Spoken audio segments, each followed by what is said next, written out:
আসলে এইখানে যে অঙ্কটা বলা হয়েছে যে ৪৬ নাম্বার প্রশ্নে যে ৫ কেজি ভরের একটি বস্তু এ বিন্দু থেকে মুক্তভাবে ভূমিতে পড়ছে। এ, বি এবং সি বিন্দুতে মোট শক্তি সমান হবে কিনা সেটা গাণিতিকভাবে আমাদেরকে বিশ্লেষণ করতে বলা হয়েছে। অর্থাৎ এ বিন্দুতে তার যে মোট শক্তিটা অর্থাৎ তার গতিশক্তি বিভব শক্তির সমষ্টি, সেটা বি বিন্দুতে তার যে বিভব শক্তি গতিশক্তির সমষ্টি এবং সি বিন্দুতে বস্তুটির যে বিভব শক্তি এবং গতিশক্তির সমষ্টি, সেগুলোর সবগুলার যোগফল সমান হবে কিনা সেটা আমাদেরকে বের করতে বলা হয়েছে। এবং এক্ষেত্রে A B is equal to BC is equal to CD, অর্থাৎ এ বি বিসি এবং সিডি প্রত্যেকের মানই সমান। এক্ষেত্রে প্রথমে যেটা আমরা করব, ধরি A B is equal to BC is equal to CD is equal to X, এটা আমরা ধরে নিচ্ছি। তাহলে আমরা বলতে পারি এ বি যোগ বিসি যোগ সিডি ইজ ইকুয়াল টু 60, অর্থাৎ এক্স যোগ এক্স যোগ এক্স ইজ ইকুয়াল টু 60। সেখান থেকে 3x ইজ ইকুয়াল টু 60, অতএব x is equal to 60 divide by 3 is equal to 20 metre.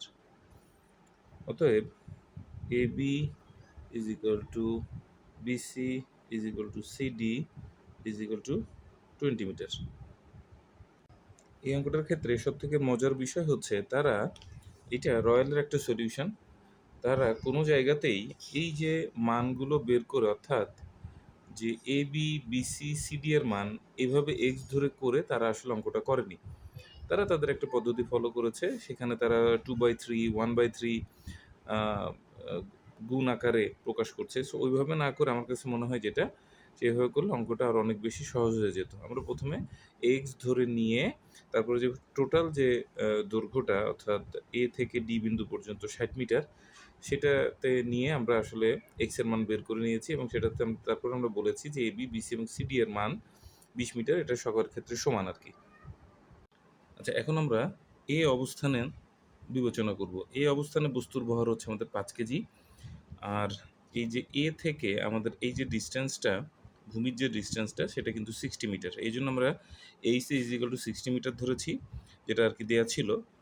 আর জি এর মান হচ্ছে 9.8 ms-2, অভিকর্ষ ত্বরণের মান গ্র্যাভিটেশনাল অ্যাক্সিলারেশন, ভর হচ্ছে আমাদের 5 কেজি। তাহলে এক্ষেত্রে আমরা একটা জিনিস খুব ভালো করে জানি, বিভব শক্তি সবসময় আমরা হিসেব করি নিচের থেকে উচ্চতাটা। বিভব শক্তির ক্ষেত্রে উচ্চতাটা সাধারণত আমরা পরিমাপ করতে হয় ভূমি থেকে উপরের দিকে। তাহলে সেক্ষেত্রে এই যে এইচটা, এই যে আমাদের এইচ এ, এটা কিন্তু বেসিক্যালি এমজি এইচের এইচ এ, এই এইচ এর মান কিন্তু 60 মিটার, ভর 5 কেজি, জি এর মান হচ্ছে 9.8, অর্থাৎ বিভব শক্তি যেটাকে আমরা বেসিক্যালি বলছি পোটেনশিয়াল এনার্জি, যেটা আমাদের পোটেনশিয়াল এনার্জি ইপি, সেটা আমরা EP is equal to MGH, সেখানে মানটা এম এর মান, জি এর মান এবং এইচ এ 60 মিটার বসানোর পরে আমরা পাচ্ছি 2940 জুল, অর্থাৎ 2940 জুল। যখন আমরা এ অবস্থান বিবেচনা করছি, এ অবস্থানে কিন্তু বস্তুর আসলে এ অবস্থায় কোনো বেগ নাই, অর্থাৎ আমরা স্থির অবস্থা থেকে বস্তুটাকে ফেলে দিয়েছিলাম। তাহলে এ অবস্থানে বস্তুর বেগের মান হচ্ছে আমাদের 0।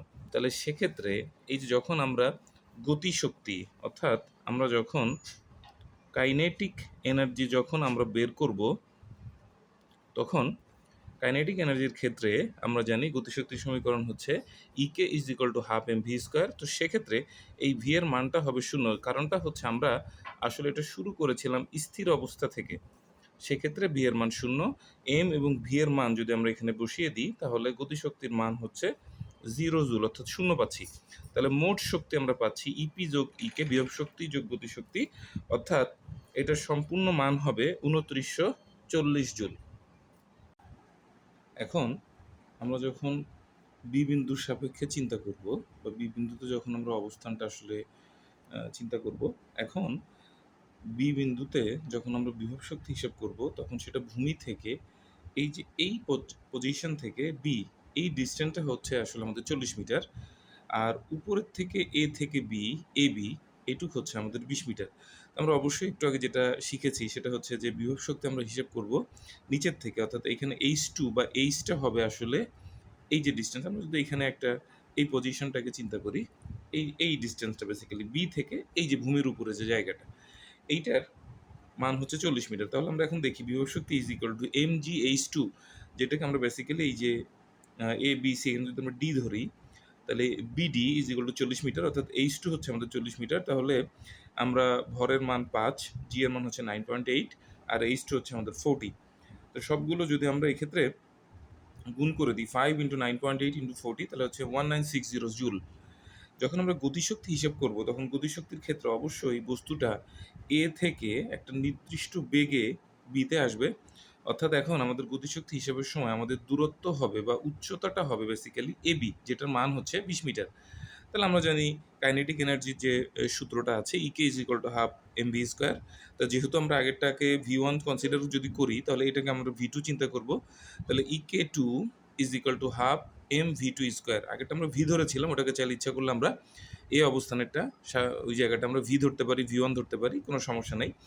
তো আমরা এই বি পজিশনে ক্ষেত্রে আমরা চিন্তা করছি যে আমাদের বেগটা হচ্ছে ভি টু, তাহলে half M V two square. আবার আমরা জানি পড়ন্ত বস্তুর ক্ষেত্রে V square is equal to U square plus two G H. তো এই যে ইউটা, এটা বেসিক্যালি বস্তুর আদিবেগ, যখন সে এই অবস্থানে ছিল তখন স্থির অবস্থায় ছিল, তার মানে ইউ এর মান হচ্ছে বেসিক্যালি 0, 2g। আর 2gh, এইচটা এক্ষেত্রে অর্থাৎ উচ্চতাটা হচ্ছে আমাদের এ থেকে বি, এ বি মানে 20 মিটার। এই জন্য এ বি এর মান এই জন্য আমি এখানে সরাসরি এ বি লিখেছি, আর এইচের ঝামেলাতে আমি যাইনি। 2g ইন্টু এটাই সেই এইচ 20 মিটার, এ বি এর মান 20। তাহলে সবগুলো মান বসে আমি পাচ্ছি 980 জুল। তাহলে মোট শক্তি আমরা অবশ্যই জানি, মোট শক্তি is equal to kinetic energy plus potential energy E K two plus EP two. 1960 যোগ 980 যোগ করলে আমরা পাচ্ছি 2940 জুল। এখন আমরা সি বিন্দু বিবেচনা করব। সি বিন্দুর জন্য ভূমি থেকে উচ্চতা হচ্ছে আমাদের 20 মিটার এবং এই বিন্দু থেকে উচ্চতা হচ্ছে আমাদের 40 মিটার। তাহলে আমরা এখন অবশ্যই বিভব শক্তি নির্ণয়ের ক্ষেত্রে ইপি থ্রি করলে হবে এমজি এইচ থ্রি মান হচ্ছে আমাদের এই যে সিডি ডিস্টেন্সটা 20 মিটার। তাহলে আমরা 5 ইন্টু 9.8 ইন্টু 20 আমরা 980 জুল পেলাম। এবার যখন আমরা গতিশক্তি নির্ণয় করব, গতিশক্তি নির্ণয়ের ক্ষেত্রে আমরা জানি আমাদের গতিশক্তির সূত্রটা হচ্ছে হাফ এম ভি স্কোয়ার। তো এক্ষেত্রে যেহেতু আমরা সি অবস্থান থেকে সি অবস্থান বিবেচনা করছি, সেক্ষেত্রে ভি ওয়ান ভি টু বেগটা হচ্ছে আমাদের ভি থ্রি মানে V is equal to U, V square is equal to U square plus 2জি এইচ। এই এইচটা একটু আগে বললাম যে আমাদের যখন আমরা গতিশক্তি নির্ণয় করব তখন আমাদের এই উচ্চতাটা চিন্তা করতে হবে উপর থেকে। তাহলে এই যে ডিস্টেন্সটা গতিশক্তি নির্ণয়ের ক্ষেত্রে এসি হবে আমাদের 40 মিটার। তাহলে এখানে এই যখন আমরা ভি থ্রি বের করছি তখন ইউ স্কোয়ার প্লাস 2জি ইন্টু এসি। তাহলে এসির মানটা হচ্ছে আমাদের 40, ইউ এর মান আদিবেগ, যখন বস্তুটা স্থির অবস্থায় ছিল তখন এই অবস্থানে ছিল তখন তার আদিবেগ 0 ছিল। 2জি ইন্টু এসি মানে 2জি এইচ বেসিক্যালি, সেই এসির মান হচ্ছে 40। মান বসালাম, আমরা মান পেলাম 1960 জুল। তাহলে সি বিন্দুতে মোট শক্তি হচ্ছে আমাদের পোটেনশিয়াল এনার্জি যোগ কাইনেটিক এনার্জি, যেটা আমরা জেনে আসছি। তো মান বসিয়ে দিলাম, মান বসানোর পর আমরা পাচ্ছি 2940 জুল। তাহলে অবশ্যই আমরা বলতে পারি এ বিন্দুতে মোট শক্তি, বি বিন্দুতে মোট শক্তি এবং সি বিন্দুতে বস্তুটার মোট শক্তি সবগুলো হচ্ছে আমার এক্ষেত্রে সমান। কত সেটা?